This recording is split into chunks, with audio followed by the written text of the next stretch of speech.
It was better today. I mean, obviously we got pads on, so the offense and defensive lines now are playing football. You know, the first few days it's a big cooperation between those guys, but today it was good. You know, and they got a lot of work in, a lot of drill work in.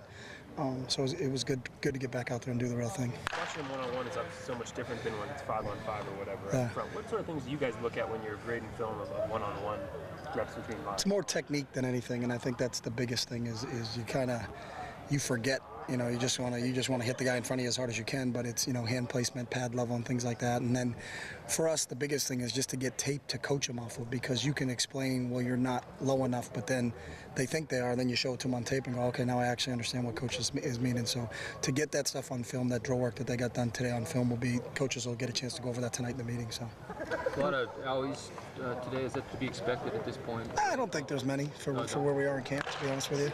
You know, it's just a couple of kids that have been banged up from the day before, but they're all minimal things that I think kids will be back in a day or two. So there's nothing that's anything pressing for us, to be honest with you. Could you give your evaluation of your three centers after these first 4 days? I really don't know, AJ. You know, it's still up in the air, and to us, as I said yesterday, it's how many reps can they get, and then let's just see what it is. But it's not like every day we're coming in and saying, hey, this guy's ahead of that guy and this guy's ahead of that guy. It's, you know, and we go so fast, especially in practice, it's tough to know who the center is. You know, it's almost like the only reason you know if there's a bad snap. But I think we've been pretty good with our snaps. Those guys have been pretty consistent with it. They're getting some good work, and now it's a little bit better to evaluate because they're stepping and blocking, because now there's somebody that's got pads on across from them. So it'll be interesting to go in and watch a film. But I've been pleased with those guys so far, but we're still a ways away from trying to figure out who's one, who's two, who's three. So. What about at receiver? Some guys starting to separate themselves there? No, not really. And again, we're not making any evaluations of who separates. It's just go out there, and we get so many reps between 3-on-2 and our 7-on-7 stuff and our team stuff. It's, you know, everybody's. I don't think there's a kid right now, you know, if we were in a meeting to say, hey, who's not getting many reps? I think they all are.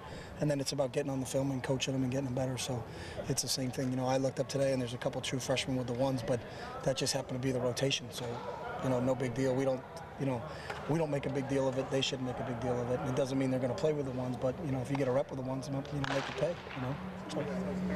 For those young receivers, how important that to have a guy like LT who really specializes in the blocking part of it too? You know, he's a great example for those guys, and I think it's, you know, you got to be a complete receiver to play here, especially for what we do. So we tell our guys in everything you do, you can't be a selective participant. You can't just, you know, I run routes real well and I catch a ball, but that blocking stuff's not for me. LT epitomizes that, you know, and he's as tough as they come, and just the other thing with LT is a warrior. He plays all the time. You know, besides the shoulder injury he had last year, to come back the way he did and play in the championship game, and as well as he played in the championship game, is a real testament to the type of player he is. So. Is blocking the biggest struggle for young guys to get on the field? No, it's different for each guy. Some guys, you know, may have played in an offense where they played receiver and they had to block a ton and they only caught a couple balls, and then other guys played in offenses where they caught a ton of balls but they didn't have to block. So it's individual for each guy coming in. You know, some guys have one skill set that's a little bit better than the others, but you know, it's a matter of trying to get better at all your weaknesses. So.